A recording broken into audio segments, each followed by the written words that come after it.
I guess we should get started then if we've got some viewers.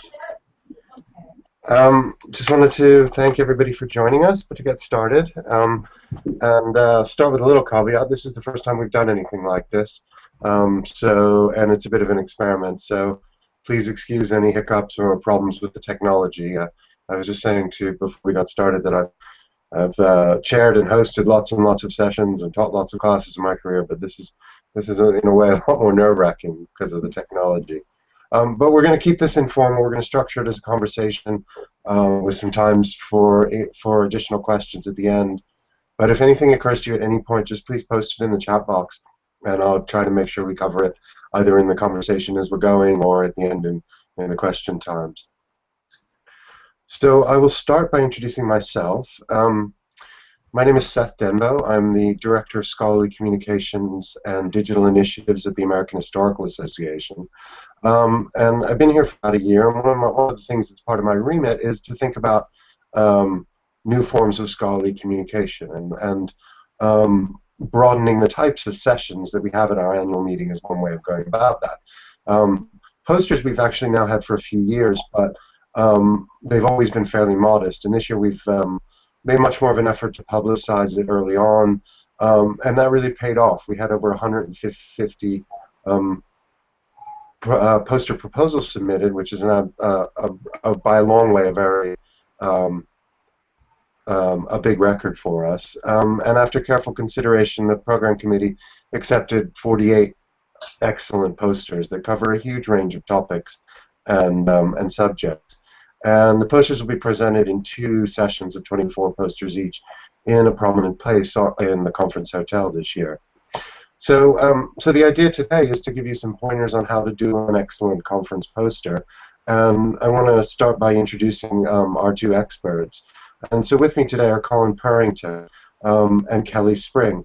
I'll introduce Colin first. Colin has a PhD from Brown University and taught evolutionary biology, what he tells me is the most historical of biological fields, at Swarthmore College for 14 years. We've invited him to join us today because he maintains a mildly popular web page called Designing Conference Posters. Mildly popular words, not mine. In addition to providing layout tips and poster templates, Colin's tried to make the site entertaining so people actually read it. So check it out if you have time after today's Hangout. Jake will be posting some links in the chat box to things like that as we go. Colin also tells me that he's a fan of history, so please feel free to track him down and tell him about your project. Kelly Spring is in her 4th year of PhD research at the University of Manchester in the United Kingdom. Her thesis, entitled British Food Rationing of the Second World War, Gender, Experience, and Memory, explores rationing propaganda, activities, and remembrances to understand gender performance in wartime and popular memory contexts.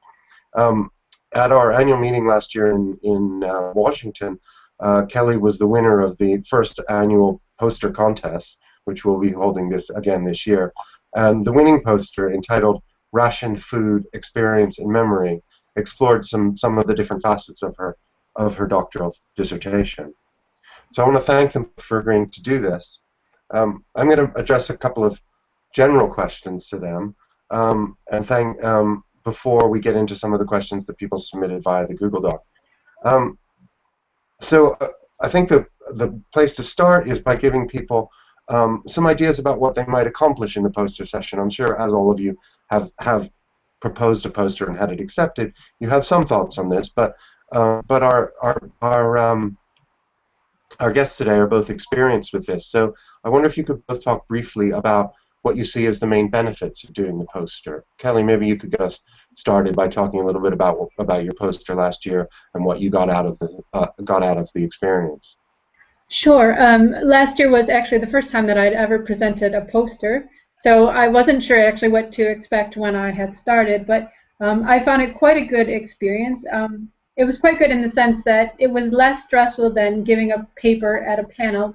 And it was also a 2.5-hour session, which meant that I got to talk to a wide variety of historians, and many more historians than I would have been able to had I just presented a paper on a panel. So I found both those aspects of it useful.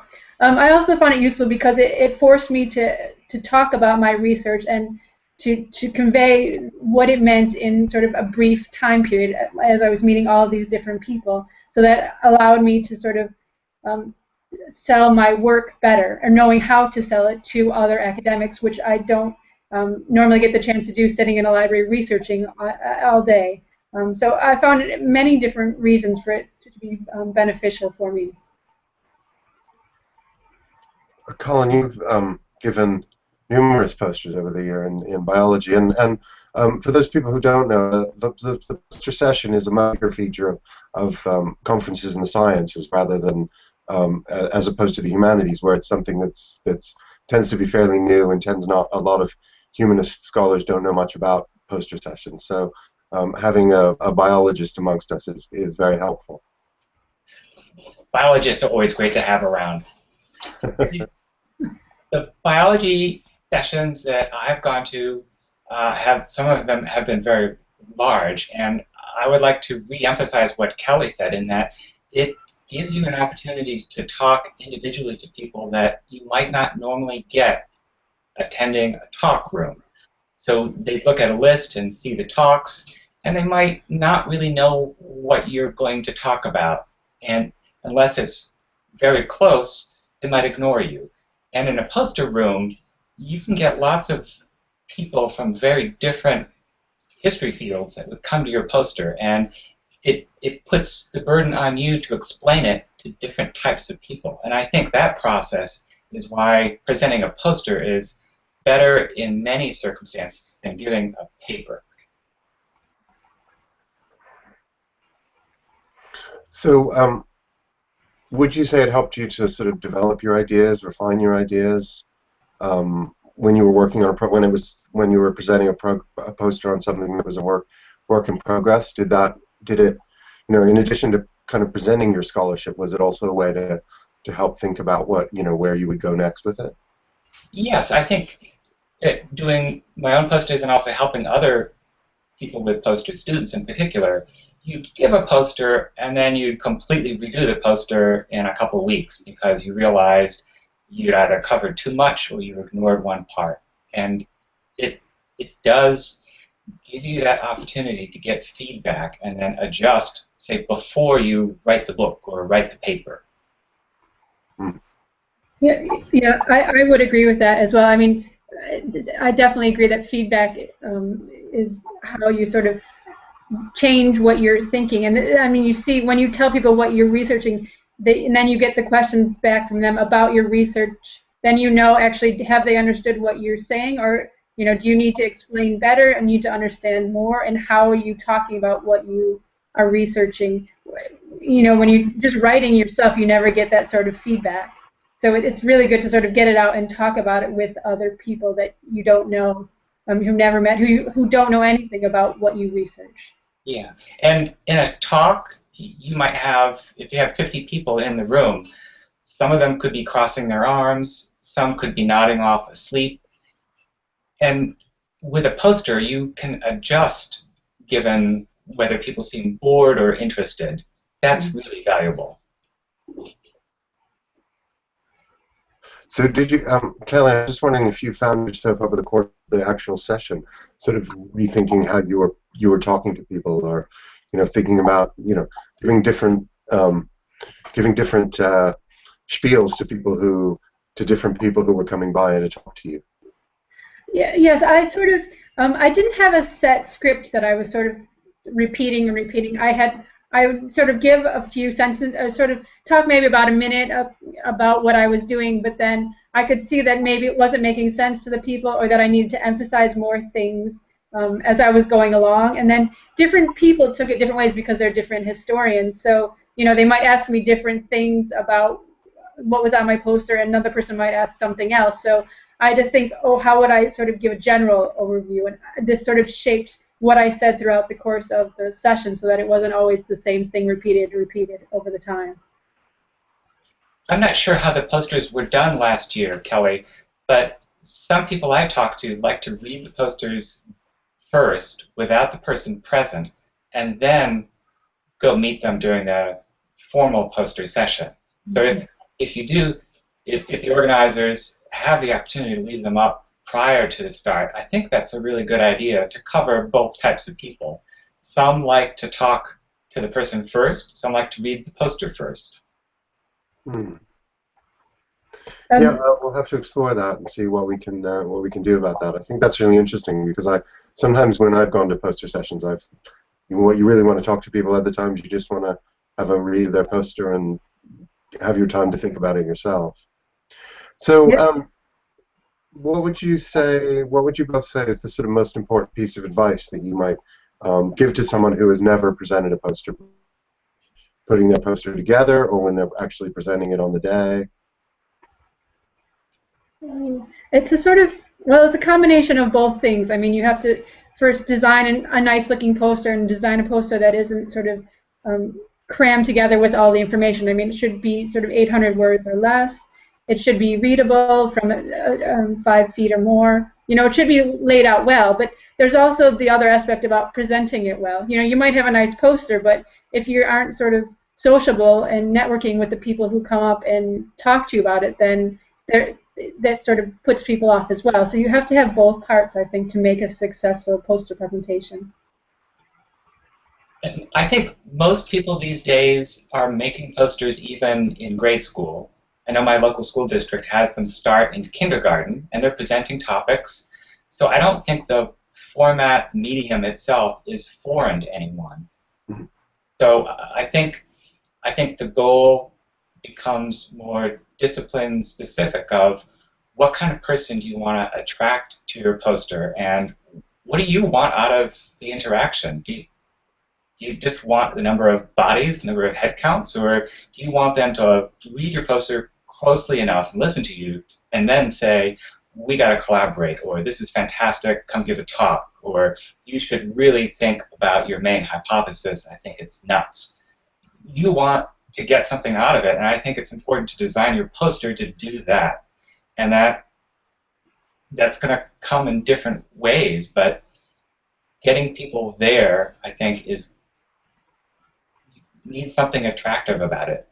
So if I know the high school student is going to present on some island in Maine, and I'm curious about that, and so a map of Maine showing where the island is and how that relates to the project, I think, would be a graphical way to get people sucked into your poster, and then you can get into the details of why you find it interesting. Hmm. Yes, Colin's just referred to a high school student. One of our poster presenters this year is the winner of the senior poster competition from National History Day. So it'll be very interesting to see the work they've done and see it presented amongst work that's been done by historians at all levels of their career and professional development. So it's something I'm really looking forward to. If I could jump in, yeah, go ahead.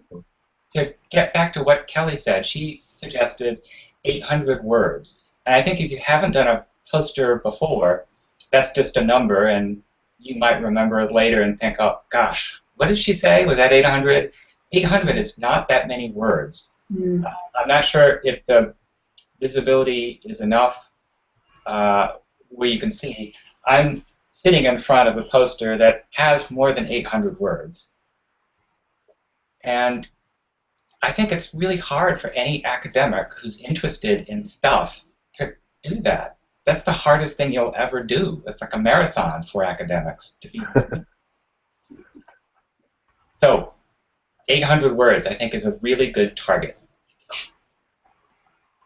Yeah, because you have to remember that, you know, there are sort of many posters for people to look at, and they're only going to spend a couple minutes looking at each poster, typically. So you need to grab them, but you sort of can't. They're not going to stand there all day and read a dissertation. So this is why the sort of 800 words is a good rule, as you are saying.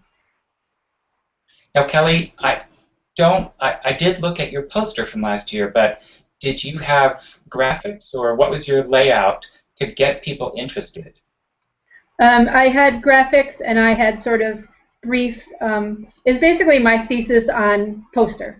So basically, I had the different chapters. So I had a summary, and I had sort of main questions for each thesis chapter, but then I had interesting graphics connected with it. For example, newspaper cartoons or pictures from a museum exhibition. So things that would really draw people in from across the room, and then little bits of each part so that they wouldn't have to read too long, and then I could talk to them about it as well. Right. That's great. Given that we've been talking about the number of words, I think maybe this is a good time to sort of ask you both about visuals and how whether there's good recommendations for best ways to incorporate visuals, whether you're better off doing a poster that is more heavily visual because it draws people in, or so maybe you could talk a little bit about the ways you've done it in the past, and give people some ideas about what kinds of visuals are effective. You want to go ahead, Colin? Sure. I think as many visuals as you can fit is better if you can make those visuals data rich.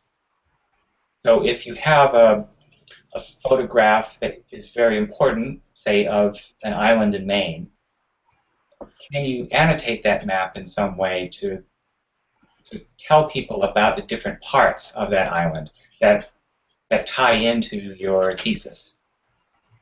So having a really high-quality map will do that, and I should say it just because it really does need to be stressed.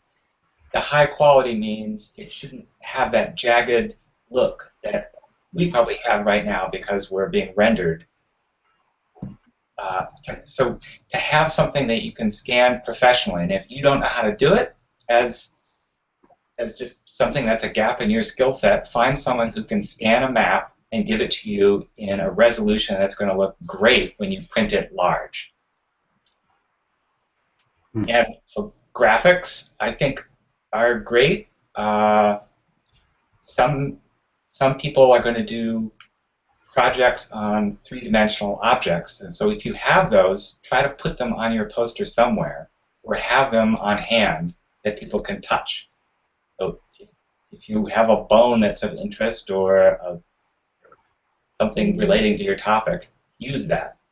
I'm not sure if people can see, but this object right here that I'm pointing to is actually an old iPod that's hooked up to a little magnet, so it stays on there. It hasn't damaged the poster, but it's actually queued up. This happened by chance to the Civil War soundtrack, so it's very historical.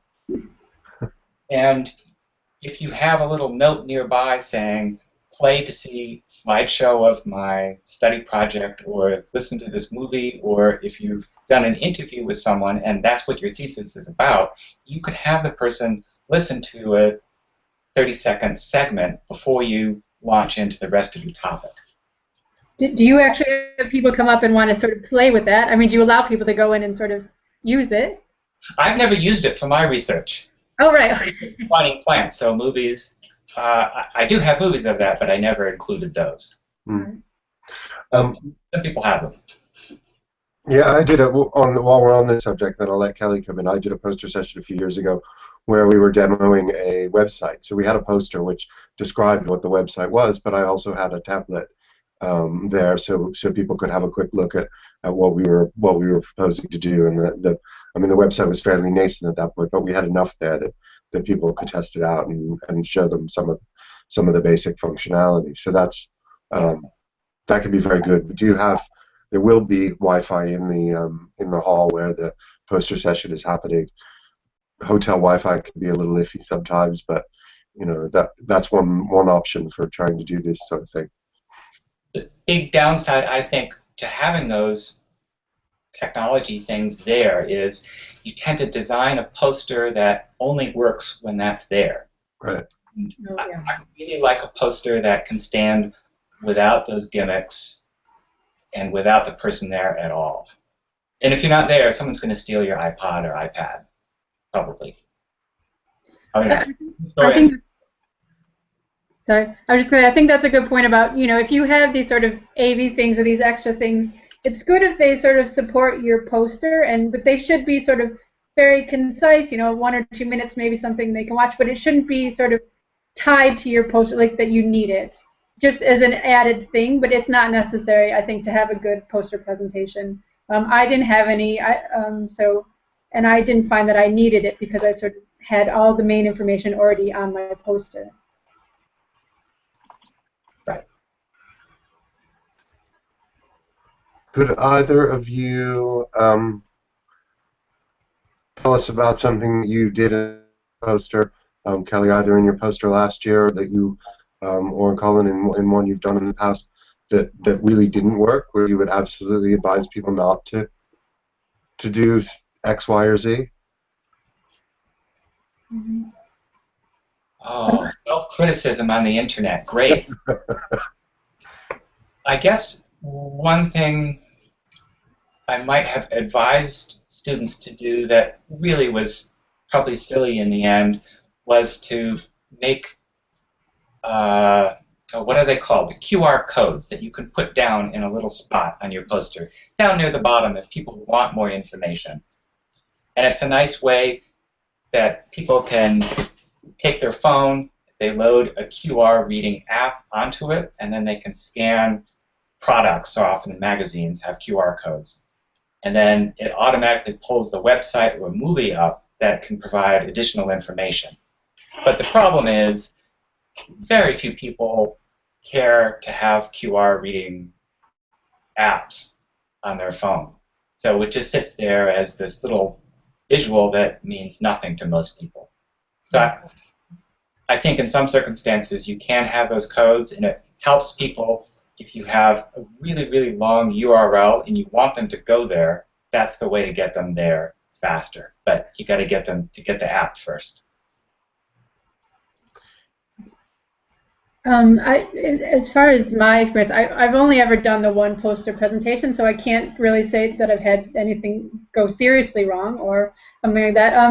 I think if I were to do another poster presentation, I'd like to have sort of more things on hand that people could actually pick up and touch. So, for example, you're talking about the one that you have on your poster there, that people could actually, play with the sound or the video. I would like to have maybe some books on hand or some, because my presentation is about wartime food. So, I mean, I could have actually had food or something like that. So, something sort of 3D that people could key in and touch and sort of physically experience in addition to the poster, I think would be something interesting to explore in another if I present it again. You have the opportunity, if you have posters in your research, it sounds like there are posters advertising the food shortages, to have a little board that has maybe 10 of them attached and you can leaf through them. And that would be a sample that people could sort of physically move through the selection you provided, but it wouldn't tie up all of the space that you would need to have them in different spots on the poster.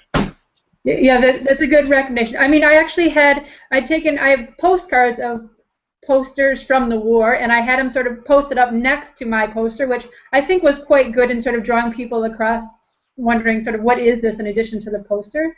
So I highly recommend this additional illustrations or something next to the poster on the bulletin board, like you're suggesting. I think it's quite good, especially when people are seeing all these different poses. It really draws people into that. If I could make one more comment about when things go terribly wrong. Things do. I'm going to reach over and grab these things, these props. Highly recommend having one of these, so if you get close, that's just whiteout. The whiteout, a black pen, and Post-its, and maybe a bright marker of some sort. So you can leave notes on your poster. If you've screwed something up or want to make an addition, then you can just write it on the Post-it and then stick it there and leave it there.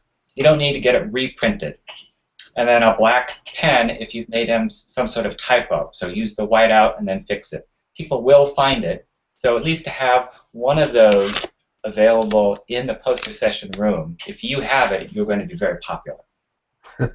I think that's really good advice. I mean, the posters, to print them, they can be expensive depending on the quality that you get. I know that when I printed mine in England, it was 35 pounds, which is like $50. So, you know, you don't want to sort of have to reprint that. So to have something like that on hand on the day is excellent advice.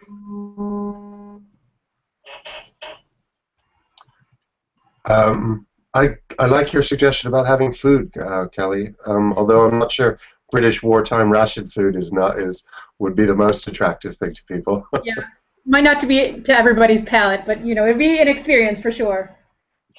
Yes, that's for sure. Um, Want to turn back a bit to the sort of the whole question of interacting with your audience a bit more. We've had a question from one of the viewers who's asked, when presenting a poster, should we wait for visitors to ask questions or have an introductory spiel ready for anyone who lingers? What's the best way to sort of engage people who stop by? You know, should you have a prepared standard narrative or expect to be more sort of extemporaneous in the way you interact with people as you go through the session? I think it's great to have something prepared. If you can summarize your research in 1 to 2 sentences with some extensions if they look interested, that's the kind of intro that you need to hook someone, and then you can go on for the full spiel. But I think you really have to be flexible, and you need to know how to read people. If they look like they're not close to your field, you're going to have a different intro. Like, all right, so why would I be interested in history at all? Whereas other people that you might recognize, you can launch right into, oh, so-and-so's research found this, so this got me launched on that. Yeah, I think that's quite good advice. I mean, to have sort of 1 to 2 sentence summary of your research is good, but yes, you have to be flexible because you're going to have all different audience, and you have to, yeah, as you said, gauge them. When I did it, I sort of, you know, you can invite people to come and visit your poster. You know, that sort of brings them in. Then give them, you know, a minute or two to read over what you have, and then you can go up to them and sort of give them your 1 or 2 sentence introduction, or they might have questions for you right away. Sort of everybody is different, so you just have to see what comes up as you sort of approach them about your research. And there are some meetings where a popular poster could have 20 people around it, and it's very challenging to navigate that. It's like giving a talk in a room with a poster, with everyone in the room standing up around you. And that can be exciting, and also could be terrifying. And I think in those circumstances, yeah, you might have someone new join, so you have 21 people all of a sudden. You would not want to start over again at the top. You should be engaged in sort of keeping the conversation going. Everyone's going to be there. You have 21 people because you're interesting or do interesting research, and they're going to stay. And I think go with that flow. I think too, like if you have that many people, not all those people might be at your poster, but they might not all be listening to your spiel. You know, some might be reading the poster at that moment. Some, you know, if you have other things to handle, such as books or something, they might be looking at that. Or if you have a summary of your research, they might be picking that and reading it. So you might have all different people doing all different things at once at your station. So you just have to sort of go with the flow and see how it works. Right. Yeah, going with the flow is really important advice, and I think there's also, you know, you need to have a level of confidence in your ability to talk on your feet to do a poster. You know, if you give a conference paper and you're part of a session of 4 people, you might, in the question period is usually, you know, everybody runs over a little bit. Question period is only 10 minutes. You might not get any questions about your stuff. Whereas over the course of a 2-hour session, you're going to get a lot of people asking you questions, and you know, going to clarify what you're going to ask you to clarify what you've said or what says on your poster. So, you know, be ready to answer questions, and you know, but for the most part, people are, you know, they're interested to hear what you have to say, and they're going to be friendly and nice and easy to deal with, at least in my experience of doing posters. But you know, it also takes a certain level of confidence, and it's a good way to build your confidence too. I mean, when I've done posters in the past, you end up, you know, saying the same thing over and over again for 2 hours, but you also get a real chance to interact with people who are interested in your work. Right, and I've only popped into one history meeting. I think it was in Chicago probably 20 years ago, and it was a little bit more formal, I think, than a science meeting. That there really were people really dressed up and looking for jobs, and people in departments were out hunting for those people. Mm-hmm. And it was very, very interesting, like speed dating. And I think it's also good to remember that people standing up are different than people sitting down. You get the same people in a room, make them all stand up while you give your talk, they're going to be more engaged. And I think that's a good thing. That's why poster sessions are good. I think that's you brought up an interesting point about the formality of the poster session. Although it's sort of, many people are going around and it's more open than a panel, you still should be sort of presenting well. So, for example, standing up, not sitting down when people are coming around. Have your sort of best dress on. Have your summaries ready. Have your business cards ready. I mean, this is a presentation. This is serious, So you have to sort of put your best foot forward when you're doing this. And I also had a question for all of you. In academic fields, sometimes having a business card is not that common. But I think you can get really cheap ones made, and I'd like to just plug this company.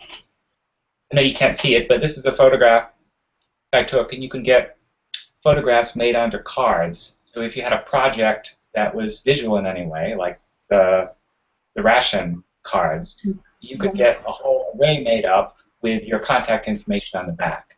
So moo.com is one place that makes those. They're really nice. Mm-hmm. And I think even if you're an academic and you don't really want the business card look, I think it's worth it if you want to get some contacts out there and have something to be remembered by. Do you think it's a good idea to actually have a picture on a business card, or to just have a standard business card with the logo of your university, your contact details, maybe if you have a academic website or something, to keep it more downplayed? Or I mean, do you have some recommendation about that? I could see going either way, so I'm not gonna go on record on that. I think you have something that's very visual. If you're into maps and you want people to remember you're into maps, having a photograph of a map on the back of your card is going to be good. But slightly less formal. So I don't know exactly how a historian would react to a photograph on a business card. I was going to say, because I have my business cards, and I debated about putting some interesting food logo or something, but I thought, I don't know, because you don't know, you're giving this out to all different people at any conference you go to, not just the American Historical Association. So you don't know who's going to get it or who it's going to be perceived by, or, different countries. For example, I'm in the UK, so, they might have a different impression than Americans do. You just don't know. So I didn't end up putting any interesting food on the back of my thing. Well, on the fence, get one of each made. And have where you get to choose. And you just attach them to your poster somewhere. Oh, you actually attach it? I sort of kept it on the table and would give it out to people.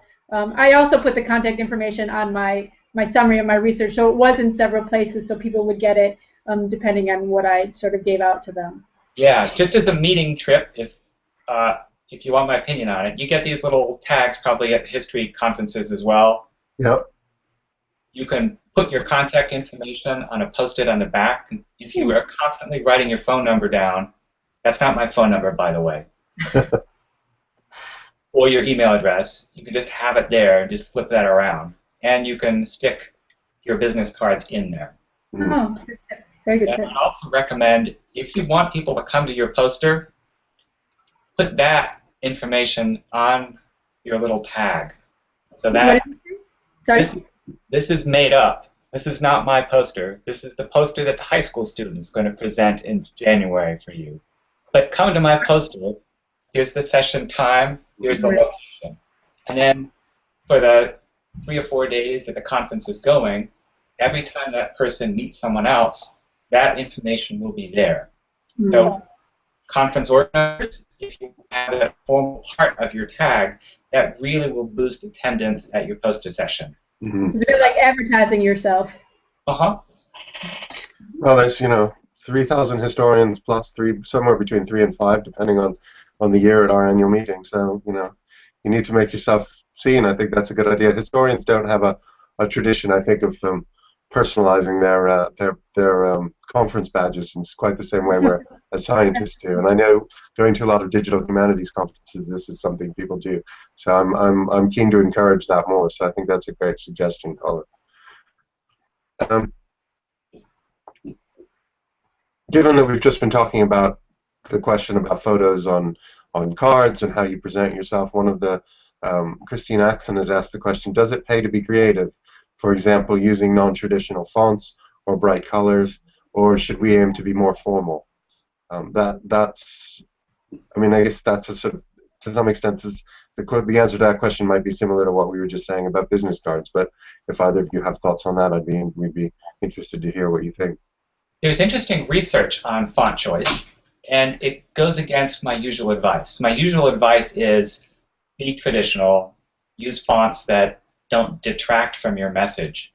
But the research, at least in teaching, is if you use really annoying fonts and change font from slide to slide, your students will be so annoyed they'll be paying attention to your content more. I'm not sure how I feel about that research. It makes me sad in some way, because I'm kind of a font snob. Well, that's interesting research, but I think I would agree with you. I think you should go for more traditional font. I mean, it could be something, maybe not. Maybe it doesn't have to be Times New Roman all the time, but it should be clear. It should be readable. The font size should also be big enough to see as well. I mean, I know on the AHA they have good guidelines about size, but I'm pretty sure it's something like at least 36 size font on the poster. And you can go for interesting colors, but you don't want neon pink. And you don't want to annoy your audience, no matter what the research says about teaching and student learning. I think you want to make it interesting, but you don't want to sort of blare it out at your audience. There's sort of a fine line there. The fine line between being annoying. Yeah. Yes. Important not to cross that, I think. I think, and I think it's worth reiterating what Kelly's just said about readability. It's very important that that it's something that people can read from a distance, even if they can't read every single word. At least they can get a sense of what your poster's about. Make sure things are in the right size and easy to read fonts.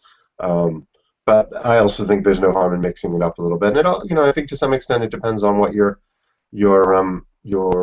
topic is, that whether how much wording you're going to have, how much information that's going to be visual. One of the things that the program committee did evaluate poster proposals on was that question about whether they were good projects to present visually, because lots of history projects aren't, but lots are, and we've really aimed when we were discussing the posters to think about things that would make good posters. That was one of the criteria for evaluating them. So in terms of things that would be interesting to look at, I would say if anyone has a poster that is not visual but still wants to do a poster, getting a photograph of you doing something that you do, like reading a journal or interviewing someone, having that on the poster is something I'd recommend. It might not compete against a ration poster, but it's still better than solid text. And I think any topic you can find some kind of image, like for example, the activity of doing what your research, as you're suggesting, Colin, or anything. You sort of have to be creative, and also think about what is going to interest your audience. What's really going to draw them in. Use images that you think are interesting for them, or ties into maybe their personal experience or their work as researchers, or something that really draws people to your poster. Right. Yeah, and I would say, one of the things I do with PowerPoints that I think works for this as well is that sometimes the images on my PowerPoints will just be illustrations. They won't be integral to my argument, but if you're like me doing 18th century stuff, you might find an interesting Hogarth print or something like that that breaks up the text a little bit, brings some visual interest to what you're doing, and also draws people into the poster. And even if it's not, even if it's not a way of furthering your argument, as long as you can get all of that stuff that you need to on the poster, there's no harm in having some creative visuals that don't speak directly necessarily to what you're doing, but are related in some way. Yeah, and I think having those, maybe even in an introduction area, the first entry point of your poster, to orient a viewer that might not be familiar with your part of the world is really good. I live in Pennsylvania, and I might assume everyone knows where Pennsylvania is, but that's probably not the case. So having a map of the world might seem like a waste of space, but it's good. You can also think of, I think, using images as background as well. So, for example, let's say it's not quite integral, but you still want to have something appealing. You can have it as background, or maybe you need a little bit more space for a certain type of text, and you still have some sort of visual there instead of just a blank color. Make it appealing without making it sort of overcrowded as well. You sort of have to have a balance there. Right. This poster on this side of me has a background image on the whole poster. This is a poster I designed to be a bad poster. So don't model anything after this. But you can't see it, but it's all stars. So it's a poster about space. And the stars are bright, being stars, so they kind of distract from the text everywhere. So that's hopefully a lesson about, if you use a background image for your entire poster, toggle it down a little bit so that your text has priority. So that brings me to a question about software. What software do you recommend using to actually create your poster, or is there a variety of things? Does it depend on what exactly you're doing, or is there one piece of software that is just better than anything else? Kelly, you want to talk about what you used when you did your rationing poster? Sure. Actually, I had the text and I had the images, and I'm not a very tech-savvy person. So I went to the Graphic Support Center at my university, and they use Adobe Cloud, which is a very good system. So I worked with one of the staff there to sort of design the poster. So it was quite a good program. Because I'm not very tech-savvy, I needed some help with that. So that helped to make the poster that I ended up with. If you used Adobe InDesign as part of the cloud, yeah, that's probably one of the best layout programs you could use. And I really recommend it. It's really fun. It's addictive in that it has lots of frills that you won't find in PowerPoint. Mm-hmm. On the other hand, I've done a lot of my posters in PowerPoint because students know how to use PowerPoint. So there's no weeks of learning a new software program. And if you want to share it with a colleague down the hall who wants to look at your poster or help edit it in some way, PowerPoint is often the software that they have. They might have access to Adobe products via their university, but not necessarily know how to use it. Sorry. If you had money to burn, and not too much money, one program I just adore is called OmniGraffle. And it's made by the Omni Group. They make a bunch of other software that's good. But if you like graphic design and playing around with Venn diagrams or flowcharts, anything like that, OmniGraffle is fantastic. I had tried to do my poster originally in PowerPoint because I'm quite familiar with PowerPoint, but I had trouble doing it with that. I think maybe based on the graphics that I wanted and the way I wanted the text. So I had to go on and use this other program, which is much more flexible in the way that I could put things onto the poster itself. You can actually, if you want to do it yourself, you can download a free trial of it, I believe.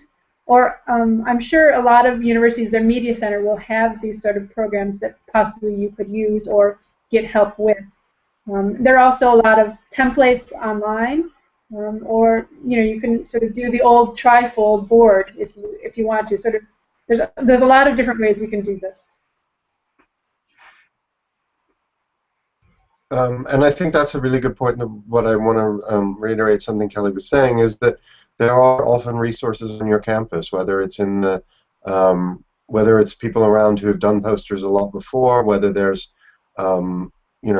printing and design people who might be able to help you, or people in the library who have experience with putting together posters. So if you're stuck for how to answer and what to do with some of this stuff, there's often resources on your campus. So seek those out if you need help. Yeah, I think that's why maybe many people don't do posters, because either they don't know how to use the technology, or they don't know where to find the resources, and it sort of scares them. But actually, you just need to seek out, if you don't know how to do it, seek out somebody who can, or use the resources available to you. You won't have to look that far. Someone on your hall will know it.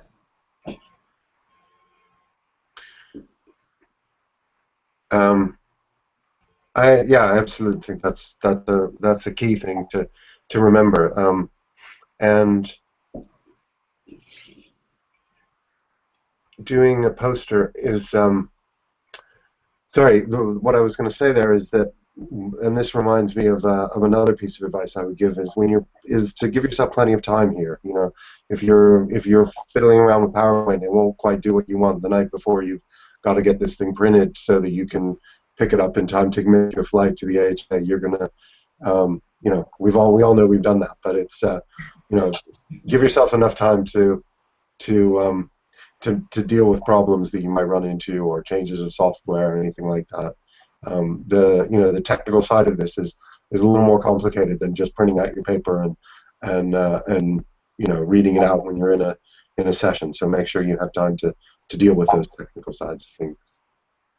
The big problem I've seen with technical problem is if you design your poster with a Mac or with a PC, and then you march it down the hall for technical help from someone with a different program, different application, the images sometimes don't work out. They'll change resolution, or the font won't render properly because they don't have the right type loaded on their computer, and it can be a mess. So if you can stick to one particular type of computer during this process of making it, you're going to be happier. I think, too, you have to consider about the printing. So this is a very sort of special thing to print, and sort of special machines are needed to do it. So you have to find a very good copy service or media center at your university or somewhere around you, and have the time to print it. It might take a while, longer than usual just printing out of paper.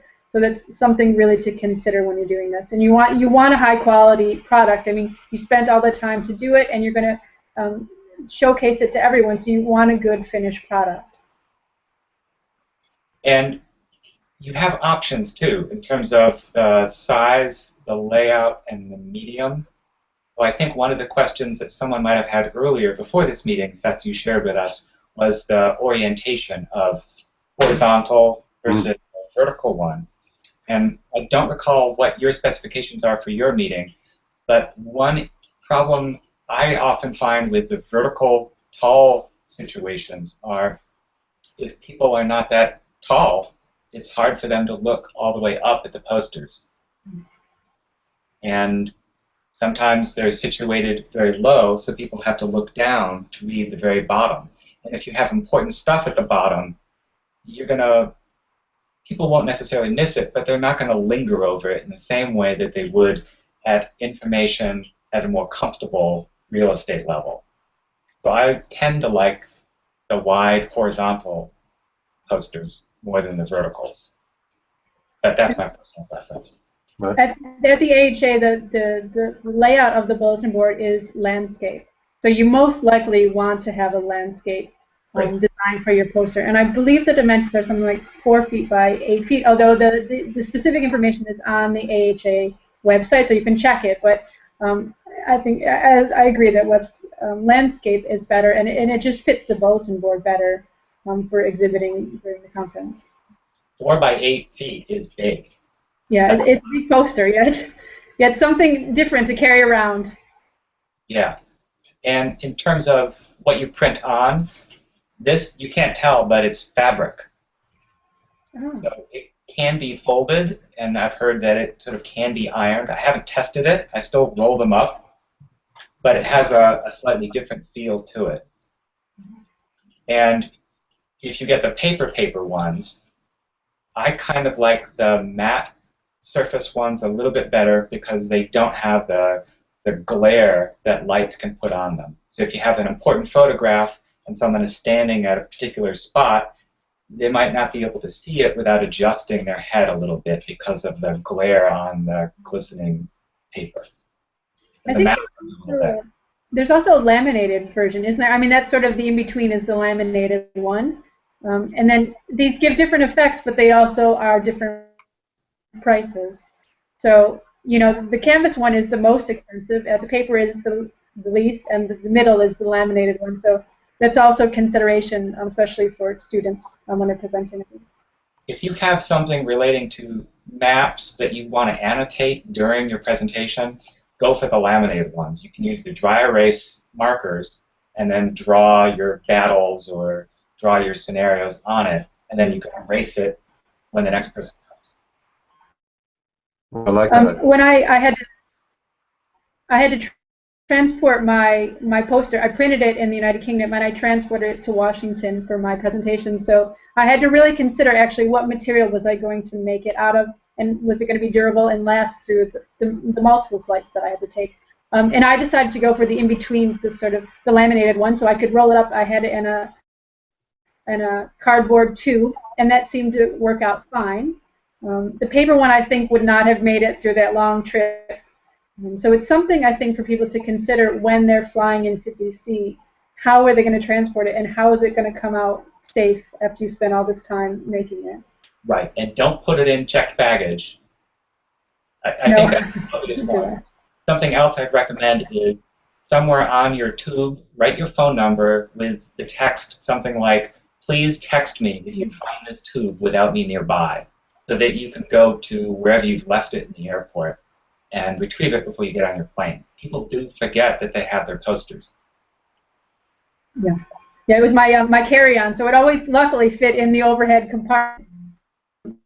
Yeah, you always keep it with you. Don't let go of the poster. Good. I wonder if we have any more questions from any of our viewers while we've been in the last few minutes before we wind this up. We've answered a couple, but if anybody has another question or two, please post it now. While you're waiting for those, one plug for something people should do. So I just want to show what that poster looks like if you print it in 8.5 by 11. You can't see it, but if I look at it, I can still read the text. So it's a good estimate that your text size hasn't been shrunk down too much. Not the perfect way. It's always best to look at the final printed product, but if you have these on hand and want to hand them out to people, people love to have them, at least at science meetings. The only thing you have to be careful of is if you have something here that's private that you don't want people to share before you've published it in a book format, don't give them those. Right. I think. Sorry, go ahead, Kevin.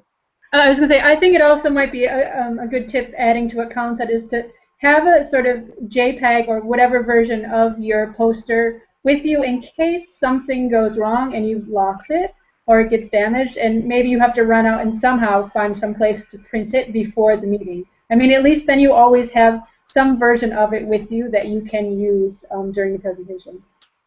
Whenever I give talks, I have the key drive version, and then I have a version that I leave on my website that I can always download from anywhere else.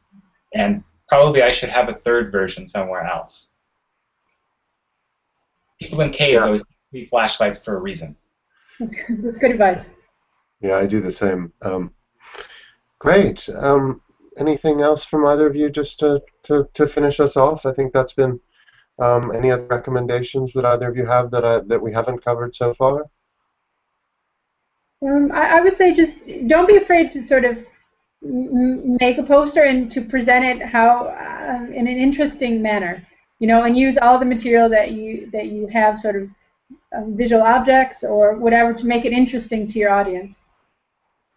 I wanted to say what Kelly just said, but she beat me to it. Oh, sorry. Don't be afraid to make your poster interesting. I find that a lot of people think it has to be super formal, and it doesn't.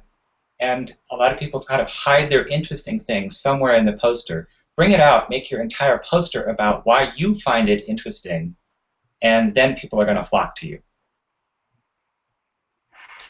And just sort of wind us up, I would say have fun. Whenever I've done a few of them in the past, and they're a lot of fun. If you're in, and if it's clear you're enjoying yourself, your audience will benefit from that.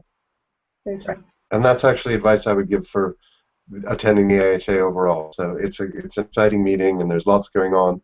So if you're coming to the meeting, try and make sure you have fun and enjoy it, and see lots of stuff, including posters and sessions, and making it to all that the AHA has to offer. Good. Well, I think that just remains for me to thank Colin and Kelly and Jake, who has been doing a very able job of managing this and monitoring us and keeping us going. Thank you again. We really do appreciate the time you've taken to give people some advice, and seek out some of the resources. Colin's got some great resources, and there are some very useful stuff on our website as well. So Thank you very much. Thank you, Seth. It was great. Thank you. Bye.